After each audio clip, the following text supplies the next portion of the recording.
Қыздар, ассалаумағалейкум. Кеше волонтер акциясына кіріп, шортын алып үлгердім. Шортқа кірдім, шортын алдым. Қараңыздар, бірінші анализ дневной таймфреймнен бастаймын. Ключевой минимум не перелойла, лонг болу керек, бірақ шорт болды. 4 сағаттық таймфрейм, ключевой минимум не перелойла, тағы да шорт болды. Енді 5 минуттық таймфрейм, 5 минуттық таймфрейм. Қарасам, міне, мынау сары сызықтар геп, баға гептің астынан келді.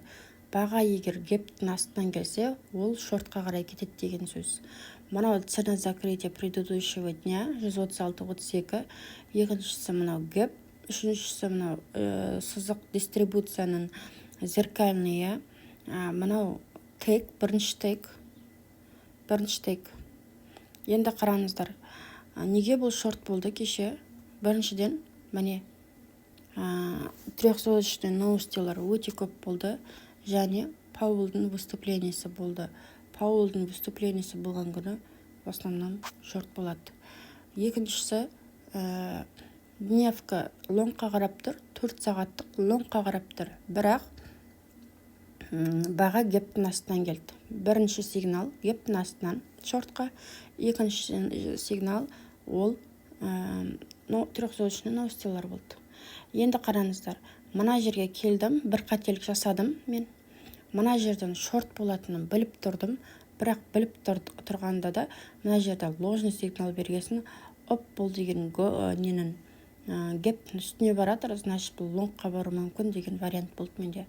Лонгқа басып ордер салдым, бірақ минусқа кеттім, минус $5 болдым. Содан қайтып лонгтан шығып кетіп, шортқа кірдім. 135-тен кірдім да 132-ден шығып кеттім. 130-ға дейін ұстадым. 130-ға дейін ұстадым. Мына жерден шығып кетіп, қайтадан кірдім 130-дан. Неге мына жерден лонгқа кірдім? Себебі мына жерде ложный правой болды. Дневкамен 4 сағаттық лонгқа қарап тұрғасын, өзімен негізі тек қойып болғам. 136-32-ге мен егер лонгқа баратын болса, осы 136-32-ден кірем деп өзіме не қойып болғам, ордер қойып болғам.